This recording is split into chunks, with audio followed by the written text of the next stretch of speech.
Will whoever wields this card be the new ruler of the game? Find out what's going on as I hereby invite everyone to join me on my adventures through Marvel Snap. Hey everybody, it's Zenabum. So we got a brand new season, and that means it's time to talk about our brand new season pass card. This time around, we have Merlin. Merlin is the great wizard known for his magical powers.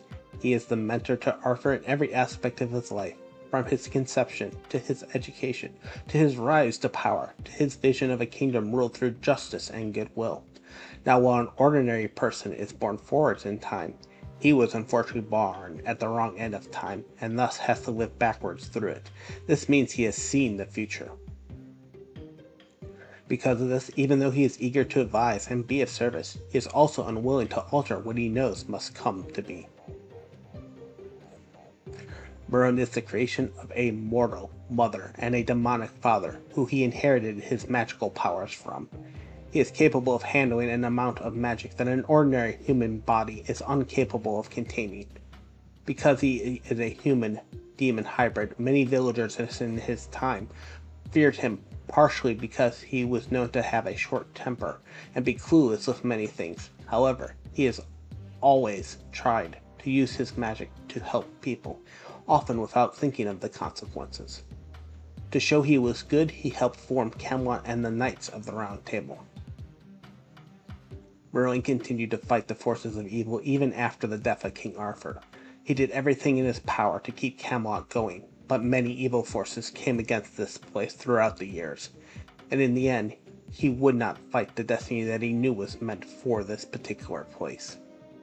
The wizard, sadly, saw it completely destroyed, and since then has preserved his life by allowing his body to be entombed in a form of suspended animation for centuries in a sanctuary below these very rooms, awaking from time to time only to recruit and train many new heroes. Merlin is snarky and intelligent. He believes in the motto of brain over brawn. He has two sides to him, as he is both the adult in the room with his immense wisdom and maturity, and the child in the room with his love of games, disguises, and deception. He has a very strong affinity with nature and animals and often withdraws into the forest for a type of meditation. He tries to help everyone, especially if he was not asked to help them. He is very smart, brave, and has a powerful magic behind him. However, he does try to fix every problem with a wave of his hand, even if he knows that it's not going to work in any way, shape, or form. Merlin shows a wide variety of powers, and is generally hailed as being the greatest and most powerful wizard in the world. He has the ability to see into the future and can use that knowledge for his advantage.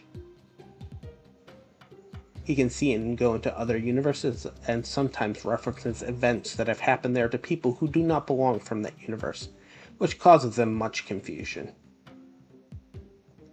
He possesses the ability to shape himself and others into powerful beings and can imbue objects with magical properties. He can also dispel almost any kind of magic with but a single action. Merlin is a powerful wizard who is clueless with many things, known for his many incantations, including his ability to shapeshift himself and others into powerful beings, seeing into the future, and using that knowledge for an advantage. His ability to go into other universes. This is represented as he will cluelessly cast an incantation into your hand at the end of every turn that he is around for. These can either shapeshift himself or another into a more powerful being, send somebody into the future and use that knowledge for an advantage, or he can send everyone into another universe and truly show off his power. So in Marvel Snap, what this card does is he is a 2 cost 3 power with the description at the start of every turn that he is on the board. He will add an incantation to your hand. All in all, I believe he is about a 3-star card. Now, while most people have given him a lot higher of a rating, I think he isn't that great. I think he's just average. And mostly that comes from the incarnations that he has, the incantations that he has. So he has 4 incantations behind him, 3 incantations behind. The first one being is Omniversal Presence, which has, on reveal, replace this location with a new one and give Merlin +2 power. The second one is Once in Future, which is on reveal, shuffle the lowest card here into your deck, I should say. And then he will give you +2 power, and +2 energy in the next turn. Now, this card only works if you have a character to shuffle into your deck. Please do not play this into an empty location. And the third one is going to be Polymorph. Polymorph is on reveal. Transform your lowest power card here into one that costs 1 more. My only problem with this particular card so far is that this shouldn't be called Polymorph. This should have something like Embiggen or Grow or Empower or something else like that, because when I think of Polymorph, and especially with this picture, I think that this would change something into a squirrel, a 1/1 squirrel, and I actually think that might have been this original spell's ability, but that was way too powerful and they had to get rid of it. So let's break down Merlin just as a general card. Now, in general, he is just a 2/3, which basically means he has the same power and toughness as a Shocker. And if you're not going to cast his spells, there's no reason to actually play him over a Shocker. His most powerful one is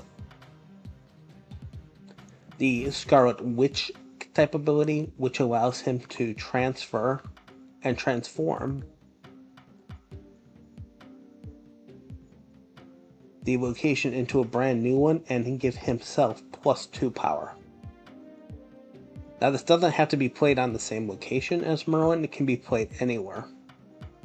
Now, the problem is you don't know which card you're going to get at which time. Unlike Nico Momoro, while you will get all 3 spells, you're not guaranteed to get one before the other, and once you get that 3rd spell, the 4th spell can be completely random. This means that you can end up with 2 Once and Future Kings, 2 Polymorphs, 2 Omniversal Presence, or even more depending on how long the game goes. One of the greatest uses of him is going to be with Frigga, as if you do get Frigga down, you can get 2 spells per turn, and they will work on both versions of Merlin because of how it's written. Do be careful of that, as though it is nice to have the spells in your hand. They will clog up your hand because no matter what, you're getting 1 extra card per turn. So unless you're playing a low value deck, you have to know to spend that spell each and every turn. One of the most powerful things he can do other than that is his Cersei-like ability, which allows him to transform one of his lowest power cards into 1 higher. While that is a great card, sometimes you're going to end up with Call Obsidian from 3 to 4, and sometimes you're going to end up with a Mr. Negative when you go from 3 to 4, so do be careful. The last one that he has is his ability to generate more energy, which is the same thing that you get off of Wicca. It only happens on 1 turn instead of for the rest of the game, but getting Wicca out is hard enough to do, and that +2 energy is pretty interesting. Now, you do have to watch where you are able to put the cards, as even though you have stuff like Omniversal Presence, you can't play Omniversal Presence into locations such as the Citadel or the Sanctum. So even though it's a spell, or a skill as it's called in the game, you can't play it no matter where you want to go. You still have to obey the rules of the location. Now, would it be interesting if they change it? Oh yeah. Also, do be careful about how you interact with things. Same way that Viper works, where if you play it into a location and it has nothing to trigger, it won't trigger. You'll still spend the energy to make that spell happen, just nothing will happen. This is most notably known for the Polymorph, and especially for the Once and Future card. So if you play Once and Future into an empty location, absolutely positively nothing will happen the next turn. You will not get the +2 power. Also, this is a very interesting card for any kind of negative or clog deck, as if you're playing the Polymorph or get the Polymorph, this will take away any kind of Green Goblin effect, as it'll change the Green Goblin from being a negative effect for you, since Green Goblin will always be one of the lowest cards for you, into a positive effect. Even though if you had Green Goblin and Cull Obsidian at the same location, it's considering the second part of that card, the -3, not the +10 of the Cull Obsidian. So all in all, this card is kind of interesting and kind of useful. If you use this card and know this card is going to be giving you 3 spells, basically, and only want those 3 spells, you can get good use out of this card.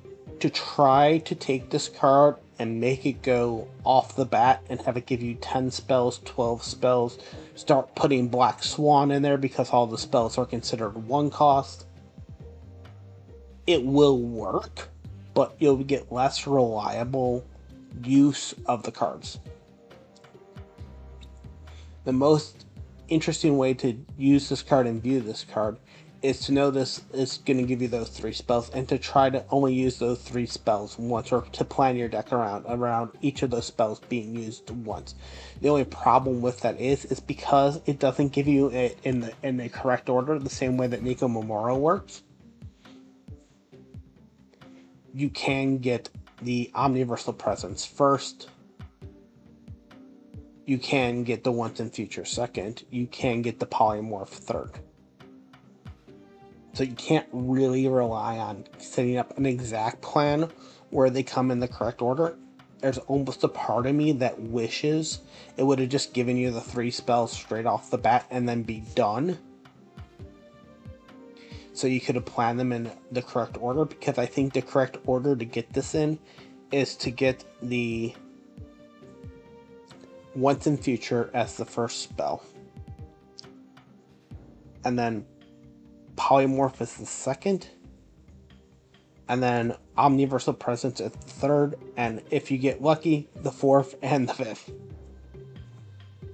As Omniversal Presence is the best one for the Merlin himself.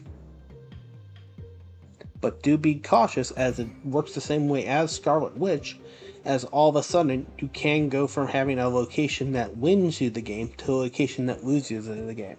Same thing as what happens with Polymorph. There is a chance that if you go from 3 to 4, you end up with the Mr. Negative and not the Cull Obsidian. Anyways, I want to thank you so much for watching, and as always, remember, play for fun.